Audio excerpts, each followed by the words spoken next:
मैं कुतुब मीनार बोल रहा हूं। मैं अपने बारे में क्या बताऊं। मेरी कहानी सुनकर आपकी आंखें भीग जाएंगी। सबसे पहले मेरे परिसर में मौजूद कुव्वत उल इस्लामिक मस्जिद के नाम से लगे ASI के सरकारी बोर्ड पर नजर डालिए।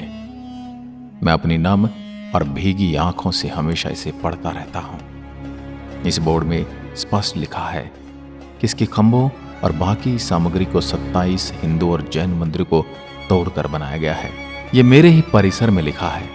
रोजाना सुबह मैं आंखें खोलता हूं तो ये पढ़कर मेरा हृदय रोने लग जाता है और मैं अपनी आंखें बंद कर देता हूं। मैं हमेशा यही सोचता हूं कि काश मेरे परिसर में हमेशा अंधकार रहता, जिससे मेरी नजरें कभी उस बोर्ड पर न पड़ती। आप में से कई लोग मेरे ऊपर भी उंगली उठा सकते हैं। इस बोर्ड की सच्चाई क्या है तुमने तो यहां खड़े खड़े सब देखा होगा, तुम बता क्यों नहीं देते? लेकिन मैं कैसे बता सकता हूं? मैं जब तक मुंह नहीं खोल सकता, जब तक मेरी सच्चाई जानने के काबिल आप और आपके कान न हो जाएं। मैं आज किसी पक्ष या विपक्ष की बात नहीं करूंगा, क्योंकि जब मेरा निर्माण हो रहा था उस समय इस पुण्य भूमि पर इस प्रकार के पक्ष कभी नहीं हुआ करते थे। मेरे लिए तो दोनों ही पक्ष मेरे बच्चे हैं। आपने जो भी किताबें पढ़ी उसमें यही बताया गया है। आप ऐसा सोचते होंगे कि हो सकता है कि मैंने यहाँ खड़े खड़े अपनी आंखों से आक्रांताओं का वो खूनी खेल देखा होगा।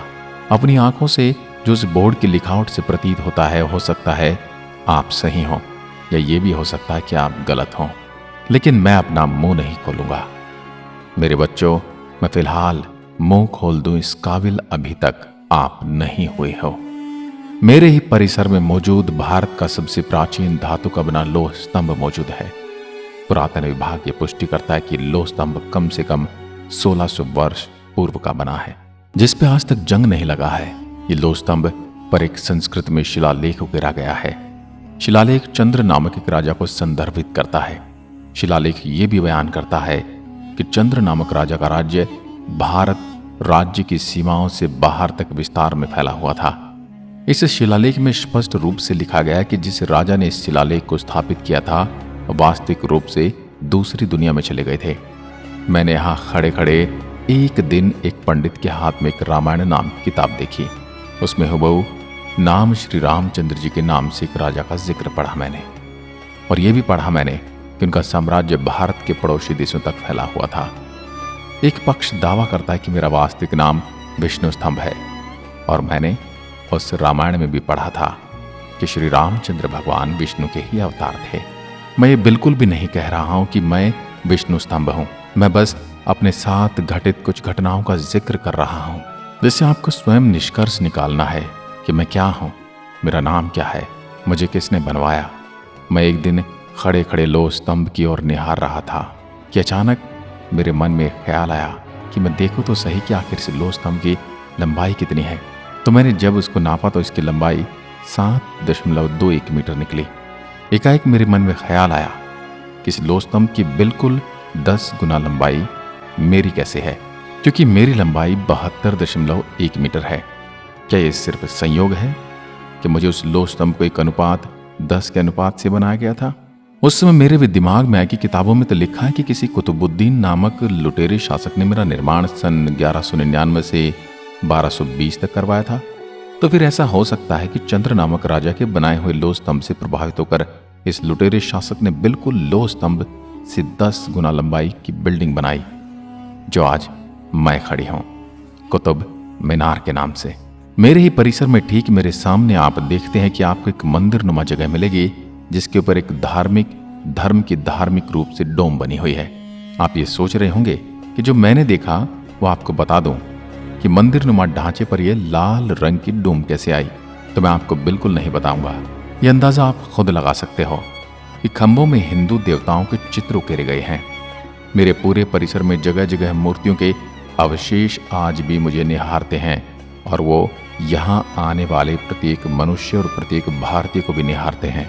सैयद अहमद खान नाम के एक मुस्लिम पुरातत्विक द्वारा मुझे निहारने के बाद एक पेपर में प्रकाशित करवाया गया था कि मैं एक हिंदू संरचना हूँ। 1852 में अपने अखबार असर उस सनादिद में कई कारण उन्होंने मेरे बारे में बताया है कि मेरे ऊपर उकेरी गई अरबी में कुछ आयतों के अर्थ ही नहीं हैं। उन्हीं के शब्दों में कहूँ तो ऐसा लगता है कि जल्दबाजी में अर्थहीन और गलत आयतें चिपकाई गई, ऐसा इस संरचना पर। अब मेरे ऊपर मौजूद कारीगरी को अच्छे से देखेंगे तो पाएंगे कि आसपास मेरे परिसर में मौजूद ध्वस्त मंदिरों और मेरे ऊपर मौजूद कारीगरी एक समान पाएंगे। घंटियों की लाइन और भी कई प्रकार के हिंदू प्रतीकों की असंख्य मात्रा में भरमार है। क्या यह मुमकिन है कि जिनकी धार्मिक किताबों में घंटियों को शैतान की आवाज का नाम दिया गया हो, वो अपनी बनाई हुई इमारतों में घंटियों को उकेरेंगे? मैं कुछ नहीं बोलूंगा, क्योंकि आज बताते बताते मेरा गला सा बैठ गया है। मैं विश्वविख्यात हूं या नहीं, मुझे इसका कोई सुख या दुख नहीं है, लेकिन जिस दिन मुझे ताल ठोक के वास्तविक नाम रंग रूप से पहचाना जाएगा, वही मेरे लिए सबसे खुशी और सबसे बड़ा दिन होगा।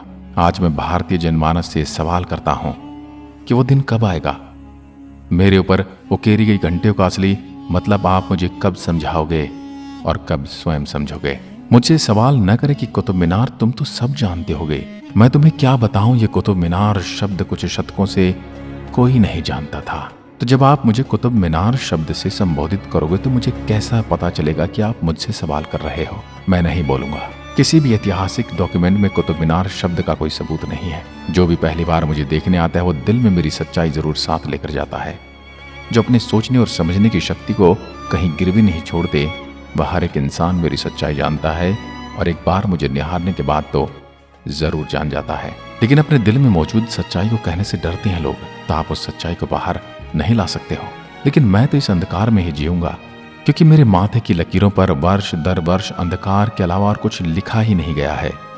चारों तरफ टूटे फूटे मंदिरों की संरचनाओं और मूर्तियों जैसे दिखने वाले खंडहरों के बीच मैं अकेला खड़ा वीरान खंडहर सा लगता हूँ।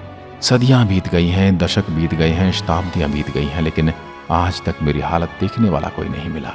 और आज मुझसे पूछ रहे हो कि मुझे किसने बनाया? सच्चाई बताओ। मेरी सच्चाई जाननी हो तो एक बार आओ और मुझे देखो, कण कण में मौजूद रहस्य को समझो और मेरा कण कण जो चीख चीख कर कह रहा है उसे ध्यान से सुनो, उसको देखो, खुद परखो और फिर उस सच्चाई को दूसरों को भी बताओ। जिस दिन मुझे लगेगा कि मेरा देश, मेरी पवित्र भूमि के सपूत मेरी सच्चाई जानने के लिए तैयार हैं, मैं स्वयं रो रो कर पूरा हाल आपके समक्ष रख दूंगा। लेकिन एक बार आप खुद को तैयार कर लो मेरे उस सच को सुनने के लिए। आज के लिए बस इतना है। जय हिंद, जय भारत।